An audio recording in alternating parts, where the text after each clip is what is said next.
Welcome back, my beautiful fans, my beautiful souls. I know we are not many, but I know I can feel your strength. I can feel your support, your love, everything. I'm a sponge, soaking up with all your love and good vibes. So we are living in troubling times, in violent times, of course. And I thought about it for a while, and I think it's time to bring in some peace, some common sense, and to take a stance in favor of Western democracies. Democracies that are perhaps the best system we can have in all possible futures. Democracies that treat their citizens as equals, all with the same rights, access to education, sanitation, health services. They are treated by the military and the police forces in the same way, no matter if you're black, white, yellow, red, whatever color you deem yourself to be.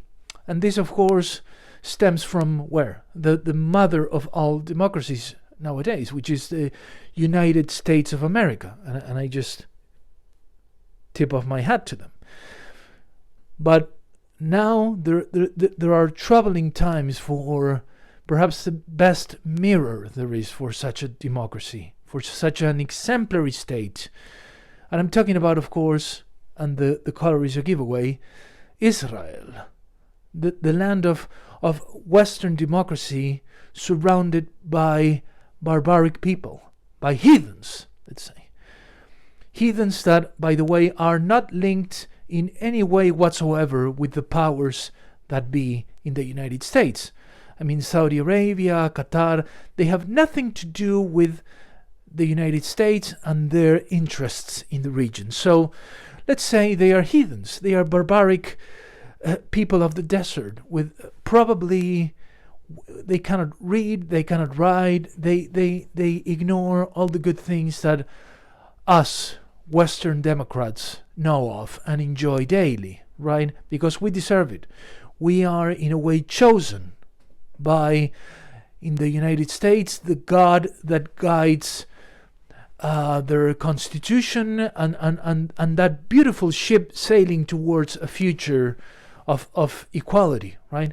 And in Israel, of course, not the same God, but let's call it a one God that deems that democracy as the chosen one in the region, as the one that has all the rights. And because that democracy, Israel, treats all its citizens in the same way, right? There are no separations and differences between whether you are an Israeli Jew or you are an Israeli from a different religion, or you happen to be a Palestinian with an Israeli ID card. You are going to be treated the same. At least that's what I'm told. Someone who's never been there, who's never been beyond the confines of what is safe, right? Meaning the Gaza Strip or the West Bank. But I trust in what I'm told, right? These Western democracies tell me that Israel is a paradigm of equality. So I trust it. I trust them, and I take their side instantly because Holocaust. It's like, oh yes, I take their side naturally.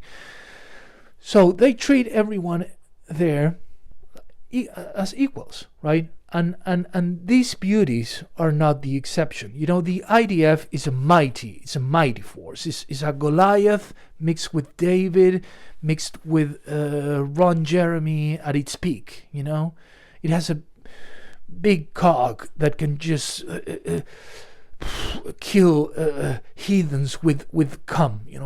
Of course, the cog also is circumcised for religious tribal reasons, right?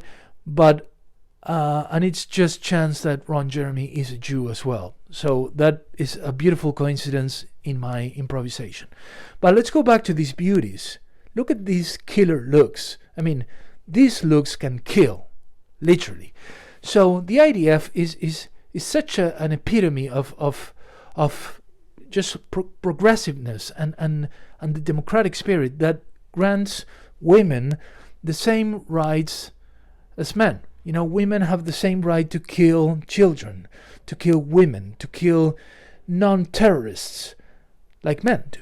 So I think that's something that needs to be celebrated, right? Because we know most of them are vegans, right? And that means they don't even dare to harm a maggot or a fly, right?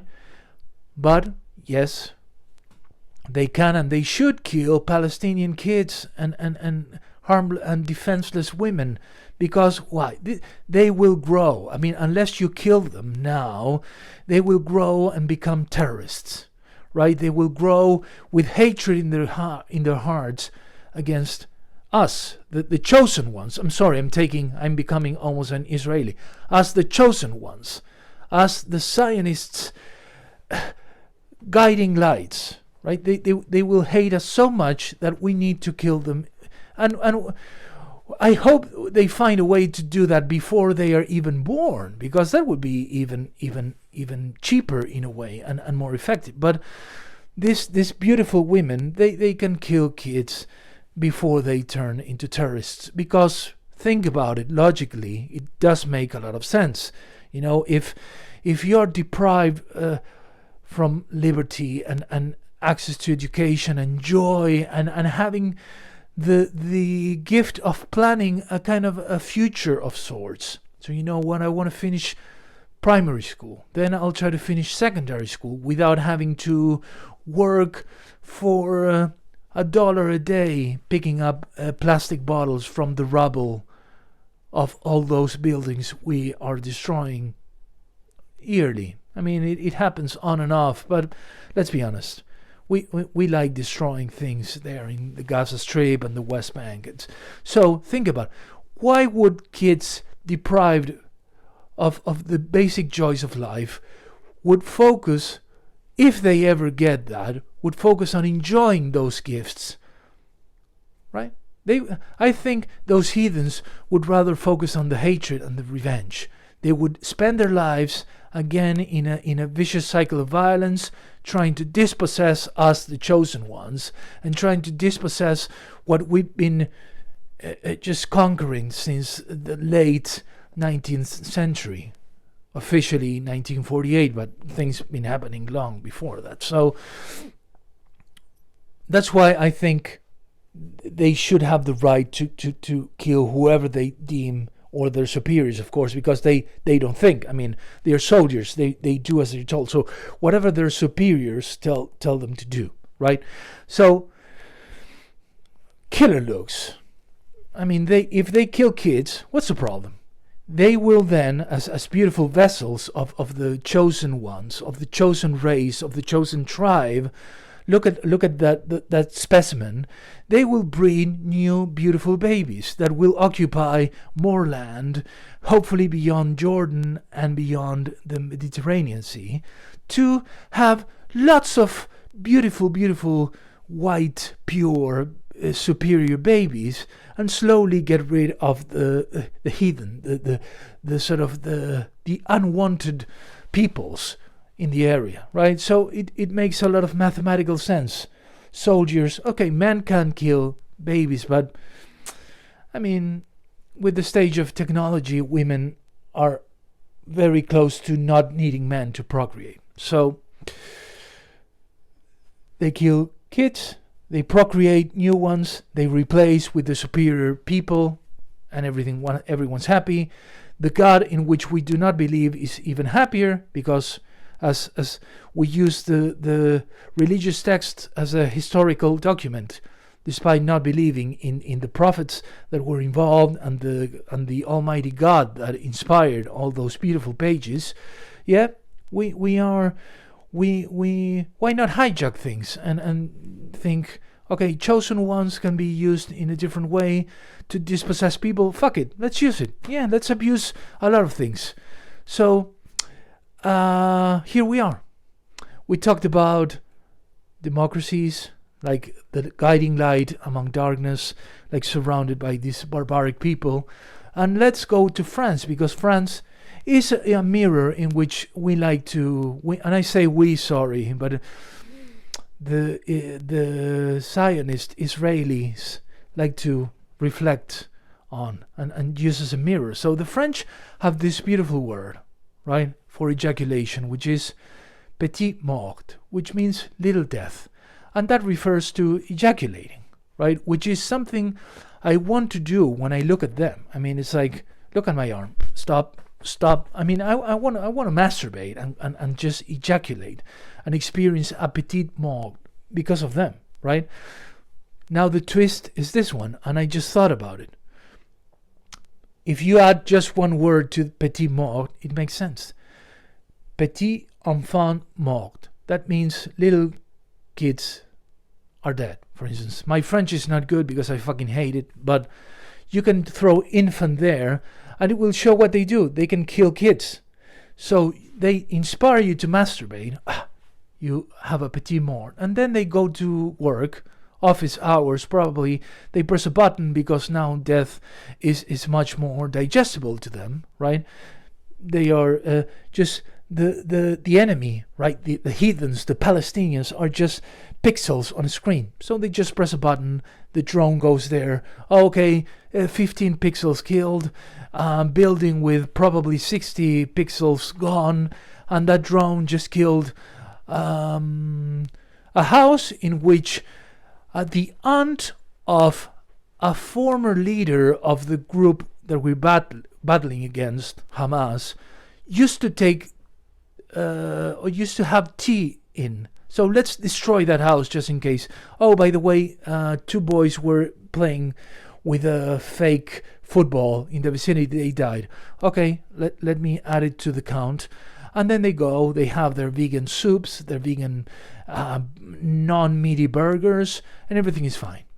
And of course I bring the vegan because I think it's good that they refrain from killing cows and any kind of animal for eating, or harming any animal for that purpose. But you might say, well, but they kill defenseless kids and women. It's fine. I think it's fine as long as they don't eat them, because then they would be sort of betraying the veganism and that beautiful oath with nature. So we can think almost as these heathen people, these Palestinians, as even under, like, unter animal, like below animals. Therefore, we can kill them and we can just have the luxury of not eating them, because also they would taste disgusting, naturally. So here we are, defending Western democracies, just pushing towards the future for equality, of course, but naturally only for those who we deem as humans. Otherwise, let's kill them all.